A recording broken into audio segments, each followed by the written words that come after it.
Innal hamdalillah nahmaduhu wa nasta'inuhu wa nastaghfiruh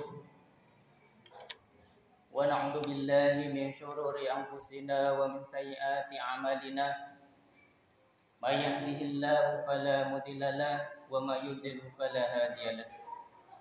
Asyhadu an la ilaha illallah wahdahu la syarika lahu wa asyhadu anna Muhammadan 'abduhu wa rasuluh.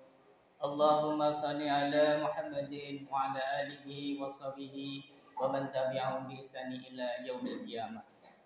Amma ba fa ya ayyuhan nas usikum wa iyaya bi taqwallah faqad fazal muttaqun. Qala Allah ta'ala fi kitabil karim, a'udzu billahi minasyaitonir rajim, bismillahirrahmanirrahim. Ya ayyuhalladzina amanu taqullaha haqqa tuqatih wa la tamutunna illa wa antum muslimun. Wa qala aidan, bismillahirrahmanirrahim, wal 'asri innal insana lafi khusrin illa alladziina amanu wa 'amilus solihati wa tawasaw bil haqqi wa tawasaw bis sabr. Shadaqallahu. Hadirin jamaah sidang Jumat rahimakumullah, marilah kita senantiasa memanjatkan rasa puji syukur kita kehadirat Allah Subhanahu wa taala atas segala karunia, atas segala nikmat yang telah kita terima, sehingga pada kesempatan kali ini pun kita bisa melaksanakan kewajiban kita, yaitu melaksanakan sholat Jumat. Mudah-mudahan sholat Jumat kita diterima oleh Allah Subhanahu wa taala. Salawat serta salam juga kita sanjungkan kepada junjungan kita Nabi Agung Muhammad sallallahu alaihi wa alihi wasallam, yang senantiasa kita menantikan syafaat beliau, mengharapkan pertolongan beliau di hari kiamat kelak. Hadirin yang dirahmati Allah, pada kesempatan kali ini khotib juga tidak lupa untuk mengingatkan, marilah kita semuanya senantiasa meningkatkan ketakwaan kita kepada Allah Subhanahu wa taala sebagai jalan keselamatan bagi kita, baik di dunia ini maupun di akhirat. Hadirin yang dirahmati Allah, pada siang hari ini khotib mengambil judul terkait dengan persatuan umat Islam. Allah Subhanahu wa taala telah berfirman di dalam surat Al-Imran ayat 103, bismillahirrahmanirrahim, wa'tasimu bihablillahi jami'a wa la tafarraqu, yang artinya, dan berpegang teguhlah kalian semua kepada tali agama Allah dan janganlah kalian bercerai-berai. Di dalam ayat yang lain yang mengemukakan terkait dengan persatuan ini, Allah Subhanahu wa taala pun berfirman di dalam surat Al-Hasyr ayat 14, mereka tidak akan memerangi kamu dalam keadaan bersatu padu, kecuali di dalam kampung-kampung yang terbentang atau di balik tembok. Permusuhan antara sesama mereka adalah sangat hebat. Kamu kira mereka itu bersatu, sedang hati mereka berpecah belah. Yang demikian itu karena sesungguhnya mereka adalah kaum yang tiada mengerti. Hadirin saudara-saudaraku yang dirahmati Allah Subhanahu wa taala, persatuan di dalam bentuk yang mestinya yang harus menjadi persatuan slogan di antara slogan-slogan Islam yang besar, yang Islam senantiasa menyeru kepadanya dan menyeru pada perwujudannya di dalam realitas aktual. Dengan begitu umat memiliki kekuatan, umat memiliki kekokohan dan kemenangan saat mereka mengalami pergulatan dengan musuh mereka, seperti yang dialami oleh umat Islam pada saat ini, terutama di Palestina, yaitu mereka sedang dijajah, mereka sedang teraniaya oleh kelompok Zionis Israel. Maka persatuan umat Islam di antara umat Islam menjadi suatu kewajiban bagi kita saat ini. Persatuan yang diserukan oleh Islam kepada para pengikutnya berbeda dalam dasar-dasarnya dan fenomenanya dari persatuan yang digembar-gemborkan oleh kaum kapitalis barat maupun kaum komunis dari Marxisme. Pada masyarakat kapitalis Anda dapat temukan masyarakat yang bersatu secara lahiriah, tetapi persatuan di dalamnya tumbuh berdasarkan persatuan kepentingan pribadi, kelompok, atau status. Jika terjadi sesuatu yang mengancam kepentingan-kepentingan ini, terjadilah perpecahan dan gesekan. Maka jelaslah bahwa persatuan yang lahiriah seperti ini hanya merupakan fenomena yang menipu atau fata morgana. Contoh yang paling jelas dalam hal ini adalah negara Prancis. Persatuan mereka dalam sekejap lenyap. Pada akhirnya mereka lumpuh dan menyerah kepada Jerman dalam beberapa saat. Sehingga hadirin yang dirahmati Allah, ketika kita menyerukan persatuan tetapi berdasarkan kepentingan kelompok atau kepentingan pribadi atau ormas atau kelompok dalam agama ini, maka jelas bahwa itu bukanlah persatuan yang sesungguhnya yang diserukan oleh agama kita. Sehingga nanti ketika persatuan yang didasarkan kepada kepentingan ini akan ada hal yang tidak sesuai dengan kepentingan kelompok, maka akan terjadi perpecahan.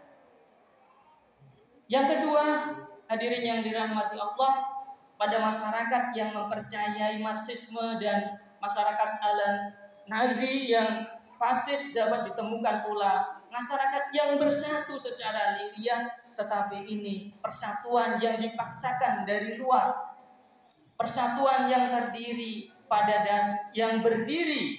dasar pengingkaran terhadap nilai yang realistis dari manusia dan yang terdapat padanya dari bidang khusus yang harus tumbuh di dalamnya dengan pertumbuhan yang bebas.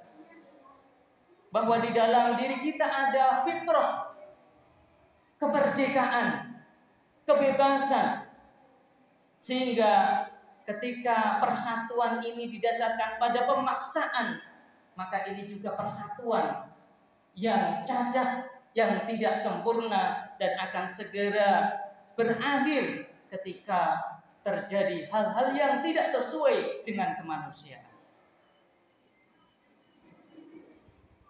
Maka hadirin yang dirahmati Allah, dimanapun diberikan kepadanya semua potensi untuk menciptakan dan menumbuhkan. Ini adalah persatuan yang berdiri di atas paksaan, bukan berdiri di atas kerelaan dan pilihan, yang merupakan persatuan yang sangat erat. Ini persatuan yang dipaksakan oleh negara dan tidak tumbuh darinya perasaan yang bersumber dari akal dan hati. Oleh karena itu, persatuan semacam ini hanya tinggal menunggu waktu kehancurannya pada saat terdapat kesempatan pertama yang membayang-bayangi orang-orang yang ingin mewujudkan kepentingan-kepentingan mereka. Setiap persatuan yang tidak tumbuh dari dalam adalah persatuan palsu yang tidak lama lagi akan hancur, karena persatuan seperti ini tidak memiliki akar kuat dalam jiwa orang-orang yang memperjuangkan. Sesungguhnya persatuan yang benar adalah persatuan yang mengungkapkan kebutuhan psikologis yang mengikat antara anggota-anggota masyarakat dengan suatu ikatan cinta kasih dan harmonisasi. Tidak ada suatu selain agama yang mampu menimbulkan persatuan seperti ini, yaitu persatuan yang menimbulkan cinta kasih dan harmonisasi di antara kelompok yang bersatu.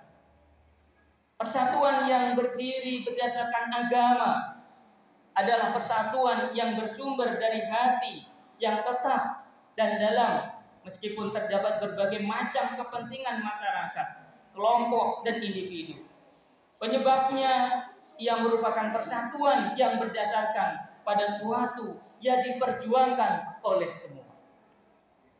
Inilah persatuan yang diserukan oleh Allah Subhanahu wa taala terhadap hamba-hambanya yang bertakwa, yaitu persatuan berdasarkan agama, bukan berdasarkan pada kepentingan kelompok maupun mazhab tertentu.